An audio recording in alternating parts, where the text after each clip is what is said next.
Hello दोस्तों, KLD classes में आप सभी का स्वागत है। आज हम बात करेंगे आर्थिक पैकेज जो अभी हाल ही में भारतीय प्रधानमंत्री मोदी जी के द्वारा जारी किया गया है।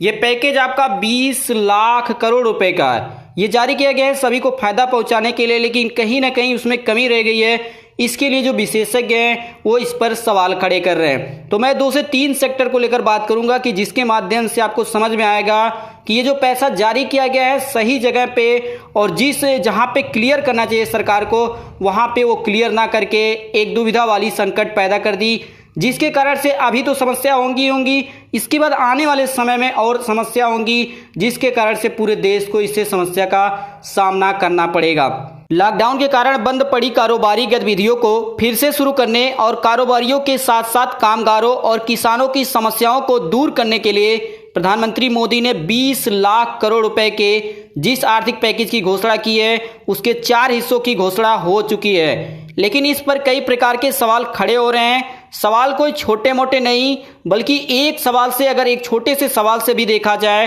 तो उसका अगर साइड इफेक्ट देखा जाएगा तो करीब करोड़ों लोगों के जीवन को सीधे सीधे वो प्रभावित करेगा। इन सवालों के बारे में जानने से पहले हमें इन बातों को भी ध्यान रखना होगा कि जैसे लॉकडाउन के तीसरे चरण में यह जो उम्मीद की जा रही थी कि उसके खत्म होते होते कोरोना संकट से जो उत्पन्न हालत हो गई है उसमें सुधार होगा, सभी कारोबारी गतिविधियां शुरू हो जाएंगी, लेकिन वो पूरी तरह से फेल हो चुकी। पहले तो सभी को लगा सिर्फ 21 दिन, उसके बाद लगा कि चलो और 10 दिन और 15 दिन और देखते हैं, लेकिन ये जो सिलसिला ये धीरे धीरे चलता गया। लॉकडाउन 1, लॉकडाउन 2, लॉकडाउन 3 और लॉकडाउन 4 भी चालू हो ही गया है। तो ऐसे में लोगों को समस्याएं हो रही हैं। लॉकडाउन 4.0 शुरू होने से पहले ही एक बड़ी संख्या में कामगार अपने घरों को लौट रहे हैं। इसका एक बड़ा कारण यह भी है कि उन्हें रोजी रोटी की चिंता सता रही है। जहां पर वे काम करते थे, चाहे वो प्राइवेट सेक्टर में हो या अपना ही रोजगार करते थे, वहां उन्हें पैसा मिलना बंद हो गया है। हालांकि केंद्र सरकार ने घर लौटने के इच्छुक कामगारों के लिए कई ट्रेनें चलाई हैं, जैसे श्रमिक स्पेशल ट्रेन का नाम आ रहा है सामने, लेकिन तमाम कामगारों जल्द से जल्द घर लौटने की कोशिश में पैदल या साइकिल के माध्यम से। इसकी वजह यह भी है कि ट्रेनों की संख्या सीमित है। होना यह चाहिए था कि केंद्र सरकार व राज्य सरकारें इन कामगारों को रुकने के लिए समझाती और इनके रहने खाने की उचित व्यवस्था करती, लेकिन ऐसा नहीं हो सका। आप किसी भी राज्य का एग्जाम्पल ले सकते हैं। अभी तक यह पता नहीं चला कि क्यों राज्य सरकारों ने प्रवासी कामगारों को पैदल चलने से रोकने के लिए कुछ खास कदम नहीं उठाया। लोग पटरियों के माध्यम से, सड़कों के माध्यम से किसी भी तरह से लोग निकलने की कोशिश लगातार कर रहे हैं। राज्य सरकारें चाहती तो पैदल चल रहे मजदूरों को रोककर उन्हें उचित तरीके से उनके घर पहुंचाने की व्यवस्था कर सकती थी, लेकिन ऐसा करने के बजाय कई राज्यों ने अपनी सीमाओं पर सख्ती बढ़ा दी। मामले की संख्या बढ़ने पर राज्य सरकारों के साथ साथ केंद्र सरकार की भी बदनामी हो रही है। अब देखना तो यह है कि केंद्र सरकार ने इन मजदूरों को लेकर जो दिशा निर्देश दिया है उस पर राज्य सरकारें किस लेवल तक पालन करती हैं। अच्छा तो यह होता कि राज्य सरकारें अपनी जिम्मेदारी स्वयं समझ लेती तो आज न तो इतनी अधिक समस्या होती और ना ही केंद्र सरकार को बार बार राज्यों से संपर्क करना पड़ता है, क्योंकि इसमें समय भी खर्च होता है, पैसा भी, हर प्रकार से संसाधन की बर्बादी होती है समझाने में कि देखिए आपके यहाँ इतने लोग हैं, यहाँ पे परेशानी में फंसे हुए हैं। तो ऐसे में राज्य सरकारें अगर अपनी अपनी जिम्मेदारी समझती कि ये हमारे क्षेत्र के हैं, चाहे ये दूसरे राज्य के हैं, लेकिन आज हमारे राज्य में है तो ये हमारी जिम्मेदारी बनती है। सरकारों के द्वारा उठाए गए कदमों से कामगारों के अंदर एक अपमान की भावना बैठ गई है कि जिस राज्य के उन्नति के लिए हम हजारों किलोमीटर की दूरी तय करके यहाँ छोटी सी वेतन पर काम करते हैं, रात दिन करते हैं, और आज इस संकट के समय में हमें दुत्कारा जा रहा, हमें भेजा जा रहा है, और वो भी हर प्रकार से जो सुविधाएं मिलनी चाहिए थी, एक जो माइग्रेंट वर्कर होता उसको मिलनी चाहिए थी, लेकिन आज वो नहीं मिल रही है। ऐसे में सवाल ये बनता है कि क्या ये मजदूर लॉकडाउन खत्म होने के बाद इन राज्यों में काम करने के लिए वापस आएंगे? चाहे ये मजदूर बिहार के हो, चाहे यूपी के हो, मध्य प्रदेश या किसी भी स्थान के हो, एक राज्य से जो दूसरे राज्य में जाते हैं उनके लिए ये सबसे बड़ा प्रश्न बन जाता है। कहा यह भी गया है कि अगर ये मजदूर वापस नहीं आते हैं तो भारत में केंद्र व राज्यों की सरकार के ऊपर कामगारों की कमी की एक नई समस्या पैदा हो जाएगी कि कंपनियों को कैसे चालू किया जाए, रोजगार को जो सभी सड़कें सभी बनाई जाती हैं वो कामें कैसे कराई जाए, क्योंकि आगे सरकार का टारगेट भी है कि 2024 में जो 5 ट्रिलियन डॉलर की इकोनॉमी बनानी है। तो जब कंपनियां चलेंगी नहीं, लोग काम करेंगे नहीं, तो कैसे ये जो टारगेट है वो पूरा होगा। अभी तक हमने बात किया है समस्याओं के बारे में। अब बात करने जा रहे हैं कि जो भारत सरकार ने 20 लाख करोड़ रुपए का राहत पैकेज जारी किया है, तो वो पैसा कहां कहां खर्च हो रहा है, इसके बारे में आपको पहले समझना होगा। जैसे ये पार्ट बनाया गया है, पार्ट 1, पार्ट 2, पार्ट 3, इस तरह से 5 पार्ट हैं। तो 5 पार्ट में इस तरह से कुल मिलाकर लगभग 11 लाख करोड़ रुपया खर्च किया जा रहा है। उसके साथ यहाँ पे आपको ये भी समझना होगा कि जब 11 लाख करोड़ यहाँ खर्च हो गया तो बाकी पैसे कहाँ पे चले गए, तो ये भी आपको समझना होगा। तो लगभग 10 लाख के करीब में बचता है जो पैसा, वो सरकार ने इसके पहले ही खर्च कर दिया। जैसे यहाँ पे 2 जगह दिया है कि अर्लियर मेजर इंक्लूड जो दिया है कि PMJKP में, इसमें भी खर्च किया गया था। उसके साथ RBI ने इसके पहले जो पैसा जारी किया था, एक तरह से सबको राहत दिया था, उसमें ये पैसा, तो कुल मिलाकर ये जोड़ने पर ये आंकड़ा आपका आएगा 20 लाख करोड़ प्लस रुपए। इस तरह से सरकार ने खर्च किया है।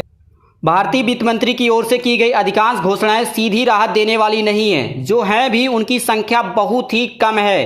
आर्थिक पैकेज की व्याख्या भले ही प्रोत्साहन पैकेज के रूप में की जा रही है, लेकिन इसमें नीतिगत घोषणाएं बहुत ही अधिक हैं। इसी कारण इसमें सभी को संदेह हो रहा है कि मौजूदा माहौल में बाजार में तरलता बढ़ाने और कर्ज लेने को आसान बनाने के उपाय कारगर साबित होंगे या नहीं। जैसे बताया गया कि 12 करोड़ लोगों को रोजगार देने वाला जो आपका MSME, ये क्या है MSME, इसको कहते हैं micro small and medium enterprise, 3 lakh crore रुपए का पैकेज दिया गया है। इसके तहत MSME बिना गारंटी कर्ज ले सकेंगे। लेकिन सवाल तो ये बनता है कि क्या इस क्षेत्र के कारोबारी इस संकट के समय में कर्ज लेना पसंद करेंगे?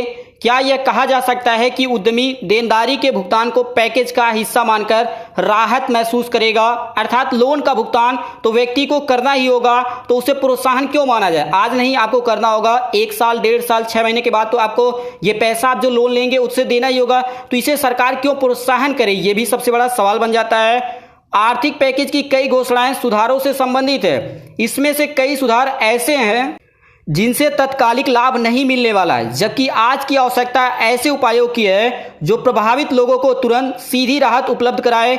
वे चाहे किसान हो या कामगार हो या फिर कारोबारी हो, सभी को तुरंत, या इस तरह से कह सकते हैं कि ऐसी मदद की जानी चाहिए कि जिससे तुरंत उनको फायदा दिखे। 6 महीने या 1 साल के बाद उनको अगर फायदा दिखेगा तो उससे मतलब क्या रह जाएगा। ऐसे भी उपायों की आवश्यकता है जो आर्थिक व्यापारिक गतिविधियों को तेज करने में सहायक बने। सबसे अधिक रोजगार देने वाला रियल एस्टेट को अपने पैरों पर खड़ा करने का कोई ठोस उपाय किया जाता तो बेहतर होता। आर्थिक पैकेज में कई ऐसे सुधार किए गए जिन्हें लेकर यह सवाल उठा कि उनके लिए कोरोना संकट का इंतजार क्यों किया गया। जैसे MSME को नए सिरे से परिभाषित करने या आवश्यक वस्तु अधिनियम को संशोधित करने के काम को पहले क्यों नहीं किया जा सका। अब आप कहेंगे कि संकट के कारण सरकारें ऐसा कर रही हैं क्योंकि संकट तो किसी को बता के आता नहीं, लेकिन आप सभी को अच्छी तरह से समझना होगा कि इनमें सुधारों के लिए कई वर्षों से लगातार मांग हो रही थी, चाहे वो आपका MSME सेक्टर है। कहा भी गया है कि जब किसी समस्या का समाधान बाद में किया जाता है तो उससे समस्या कम होने के स्थान पर समस्या और बढ़ जाती है, और आज वही हो रहा है। चाहे आप मनरेगा को सेक्टर में देख लीजिए, या अभी हम बिजली के बारे में बात कर रहे हैं कि जो हमारा पावर सेक्टर है वहां पर भी ऐसी समस्या आ रही है। आर्थिक पैकेज की कुछ घोषणाएं ऐसी है जिनमें तुरंत लाभ मिलने की कोई संभावना नहीं दिख रहा। जैसे बिजली वितरण कंपनियों को 90,000 करोड़ रुपया इस जो आपका राहत पैकेज है उसमें से दिया गया है। बताया यह भी गया है कि एक बात तो यहाँ पर सरकार ने स्पष्ट ही नहीं किया कि यह उनके पुराने घाटे की भरपाई है, या ये जो लॉकडाउन के कारण से लगभग 2 से 3 महीने से वो बिल का भुगतान या लोगों को से पैसा जमा नहीं करा पा रहे हैं, इसकी भरपाई है। तो ऐसी जो चीजें हैं वो सरकार ने पूरी तरह से स्पष्ट नहीं किया। जबकि आप सभी को समझना होगा कि जो पावर सेक्टर है, जो कंपनियां हैं जो बिजली का प्रोडक्शन करती हैं, लोगों को घर घरों प्रोवाइड करती हैं, उनके ऊपर आज के समय में 4 लाख करोड़ रुपए का उनके ऊपर इस तरह से कर्ज के रूप में है, और उसमें से सरकार ने कितना दिया? सिर्फ 90,000 करोड़ रुपया दिया है। तो ऐसे में ये नहीं समझ में आ रहा होगा कि उन्हें कि ये पैसा कहां पे खर्च करें। क्या वो जो पुराना कर्ज है उसको देने में, या जो आगे 2 से 3 महीने तक हमने बिल का भुगतान अभी नहीं कर पाए? अगर यह स्पष्ट किया गया होता तो ये कंपनियां अपनी कमजोरियों को दूर करने के लिए एक्टिव हो जाती। कोरोना वायरस से उत्पन्न महामारी कोविड-19 के कारण विश्व में जैसे हालत बने वे असाधारण हैं। किसी को ऐसे हालात का सामना करने का अनुभव नहीं था, इसलिए हर देश को परिस्थिति के हिसाब से कदम उठाने पड़े हैं। हर देशों में राहत पैकेज जारी किया जा रहा है। मोदी सरकार ने कारोबारियों, कामगारों, किसानों आदि को राहत देने के लिए जो तमाम कदम उठाए हैं, जैसे ये 20 लाख करोड़ रुपए इस तरह से जारी किया गया, इसके पहले भी जारी किया गया था, हर प्रकार की मदद की जा रही है। उनसे कुछ न कुछ अवश्य लाभ होगा। लेकिन बात तब बनेगी जब आर्थिक व्यापारिक माहौल सुधरेगा, लोगों को रोजगार मिलेगा, लोग अपने काम कर पाएंगे। ऐसा जल्द से जल्द होना चाहिए ताकि कारोबार जगत का मनोबल कमजोर ना पड़ने पाए। निसंदेह आर्थिक पैकेज ने कारोबारियों के साथ आम जनता के मन में एक उम्मीद जगाई है, लेकिन नीति निर्माताओं और नीतियों को लागू कराने वाले लोग इस पर ध्यान देना होगा कि इस पैकेज का प्रावधान तुरंत जमीन पर असर करे और वे लाल फीताशाही का शिकार ना बनने पाएं। कम से कम गरीबों को मदद करने वाली योजनाओं के मामले में तो लाल फीताशाही और प्रशासनिक असमंजस बिल्कुल नहीं दिखना चाहिए। जैसे केंद्र सरकार पैसा भेजे तो राज्यों में आके ना फंस जाए, राज्यों से निकले तो पता चले डिस्ट्रिक्ट में ना जाए, डिस्ट्रिक्ट से निकले तो गांव में ना मिले। तो ये जो समस्या आती रहती हैं, जो ऐसी परियोजनाओं के माध्यम से जो पैसा भेजा जाता है लोगों तक नहीं मिल पाता है। तो अगर इस संकट के समय में अगर ऐसी समस्याएं देखने को मिलेगी तो सबसे बड़ा समस्या पैदा होगा भारत देश में। केंद्र और राज्य सरकारों के बीच बेहतर समन्वय भी आवश्यक है इस संकट के समय में, अन्यथा एक देश एक राशन जैसी योजनाओं को जमीन पर उतारना और गरीबों को समुचित मदद करना मुश्किल होगा। यह ठीक नहीं है कि कामगारों की वापसी के मामले में केंद्र और कई राज्यों में तालमेल का अभाव दिख रहा है। इस समय ही देख रहे हैं कि हमारी नौकरशाही परंपरागत तौर तरीकों की आदी है। वो चाहती है कि हमें उतना काम ना करना पड़े कि जिससे लोगों को फायदा हो। बस वो एक तरह से जो कोटा होता है कि इतना काम आपको एक महीने में करना होता है, बस वो उतना पे ही ध्यान देती हैं, एक टारगेट बना रखी है और उसकी कार्यशैली जटिल बनी हुई है। इस संकट के समय वह आमतौर पर सब कुछ अपने नियंत्रण में रखना चाहती हैं और नौकरशाही के तौर तरीकों और साथ ही उनकी मानसिकता में भी सुधार की आवश्यकता है। इसलिए और भी क्योंकि कोरोना वायरस के संक्रमण के कारण जो स्थितियां उत्पन्न हुई हैं वे लंबे समय तक बनी रहेंगी, क्योंकि इस बात को स्वयं प्रधानमंत्री ने भी कहा है कि हमें कोविड-19 के साथ जीना सीखना होगा, इसे अपने जीवन में धारण करना होगा और इसे एक पार्ट मानना होगा।